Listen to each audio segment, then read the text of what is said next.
10 Tips for Intelligent Investing. The Intelligent Investor. The Intelligent Investor is a book that every aspiring investor will come across on their journey if they are trying to learn the tricks of the greats. But what if I told you that the greatest investor in the history of investing, Warren Buffett himself, attributes his success to this book? Well, then I'm sure you'd be curious to learn the things described in this book as well.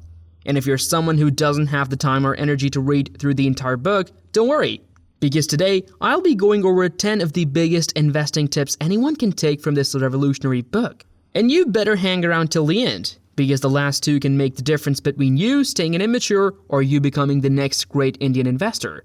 So without further ado, let's jump in. From simple, neat concepts like the Mr. Market metaphor to technical tricks like Graham's formula and dollar cost averaging, here are the top 10 tips for intelligent investing from Benjamin Graham's The Intelligent Investor.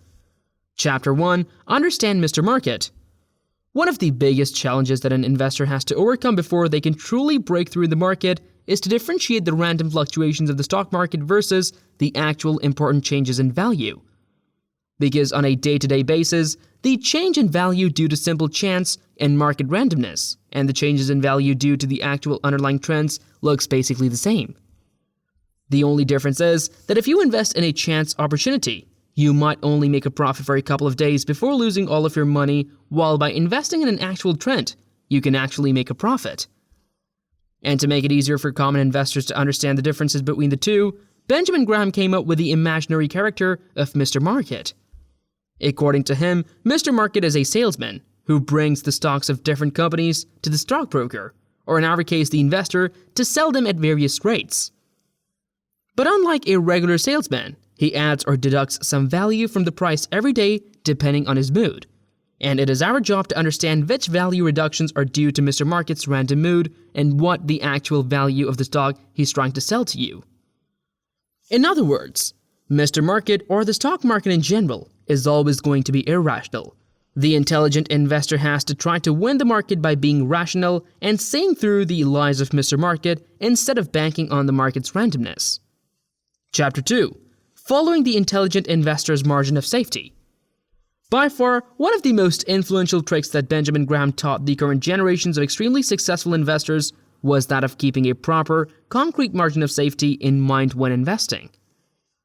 And while almost all of us have some vague idea about how much we're willing to risk our money, Graham's strategy is to apply that margin of safety to actual stock price. According to the investor guru, every good investor should invest in a stock if and only if its price is lower than its actual value by a predetermined margin. For example, some investors will only buy utility stocks if the price is 10% below the actual value, or in other cases like tech, where values fluctuate immensely. That threshold might come down to 25 or even 30% below the actual value. And along the same lines, an investor must avoid investing in a stock if its price is too close to its actual value.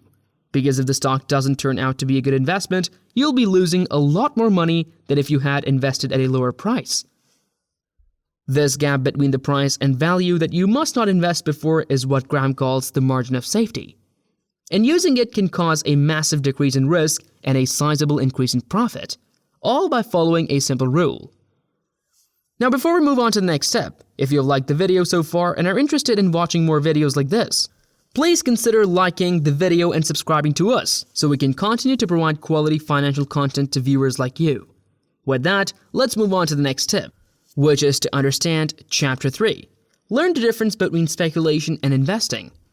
आपने अक्सर लोगों को कहते सुना होगा कि investing is just a kind of gambling. यार और कुछ नहीं होता, or something along those lines. And while most of those people are just those that don't understand the stock market, a big part of investing is actually gambling on a future you expect to take place.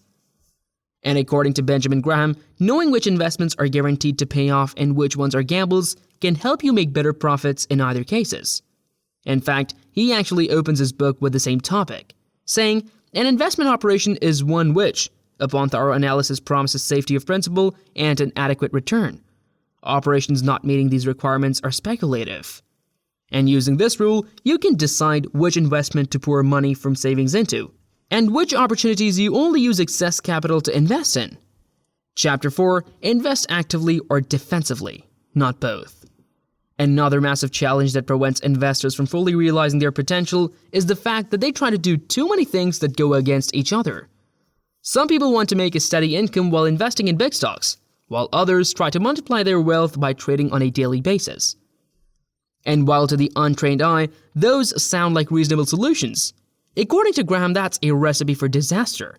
Instead, a much better approach would be to define yourself as either an active enterprising investor, in which case you'll invest and trade on a regular basis and invest in riskier opportunities, or as a passive defensive investor, in which case your priority will be to invest for the long term, will focus on things like ETFs and other funds, and will play it safe.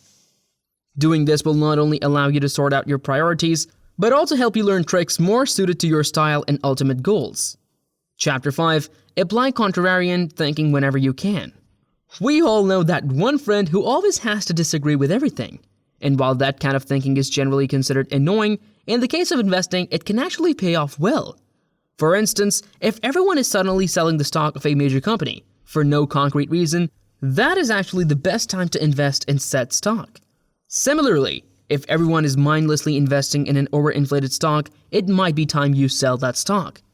Now, it is important to remember that this rule only applies in cases where everyone is acting one way due to hype or herd mentality, not when there is an actual reason to sell. Chapter 6. Look at a stock's earnings per share. By far the biggest and most important contribution of Benjamin Graham to the world of investing was his insistence on focusing on a stock's actual worth as a business, instead of its value on the market. This in turn allowed him to judge companies that were more valuable than their stock value, all the while avoiding companies that are basically investment bubbles. But how would someone like you or me judge these companies? Well, according to Graham, while there isn't a universal way of understanding a company's value instantly, we can get quite close by just taking a look at a few things. The biggest of these is a company's earnings per share, which is the measure of how much cash flow or revenue a company generates on each share. This is actually pretty easy to approximate by looking at financial statements and will help you see if a company is actually valuable or if it is overinflated. Moreover, the greater the EPS, the greater the disparity between the stock's actual value and its price, meaning you can start to apply the same value investing rules as Warren Buffett and Charlie Munger, all by checking a few simple financial sheets. Chapter 7. Look for telltale sources of undervaluation. While EPS valuation is definitely handy, it is not a universal rule. So, to fully utilize Berkshire-style value investing, you will need more tricks. And that's where undervaluation sources come in. According to Graham, there are a few things that can tell you if a company's stock price is lower than its actual value, without needing a ton of experience, and using them, you can reliably find the right undervalued stocks. One of them is a temporary minor drop in performance without any major cause behind it. These can cause the stock value to plummet without affecting the company's long-term future. Another big sign is a stock drop because of a thing unrelated to a company's operation, like the comments of a senior executive, for example. These things once again cause a drop in popular opinion, but given that the company has enough cash to continue operations, it will not cause their intrinsic value to drop. There are in fact many more like these, but just these two will help you snag so many great stocks at low prices that you should be set for at least a couple of years. Chapter 8. Don't fall into risk-reward fallacy. Now, one of the things that you'll often hear when getting into investing is that the greater the potential reward in an opportunity, the greater will be the risk. Similarly, the lower the risk and the lower the potential profit. But the thing is, a lot of people think that the opposite applies as well, where high risk means higher profits when in reality, a higher risk is more often than not just a risky opportunity with no significant rewards in return. And while it sounds simple, a ton of people fall into this fallacy. And if you just take 1 second before investing in a risky opportunity like that, you could save yourself a lot of wasteful investing as well.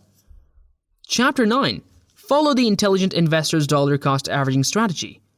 Now, while some of the things that I've told you today will help you to learn value investing as is the goal of the intelligent investor, for the most part, none of us will have the time to actually apply all these rules every day. But that is where dollar cost averaging comes in. You see, in this strategy, instead of investing in a security all at once, the investor tries to invest bit by bit over a long period of time. This makes sure that instead of accidentally overpaying by investing at a wrong time, since you'll be paying over multiple values, you'll be more likely to pay at a fair price. And while it sounds simple on paper, by simply spacing out your investments, you can not only avoid expensive mistakes, but since most companies are undervalued more than overvalued, you'll actually end up paying less. And finally, we have Chapter 10, the Benjamin Graham Formula.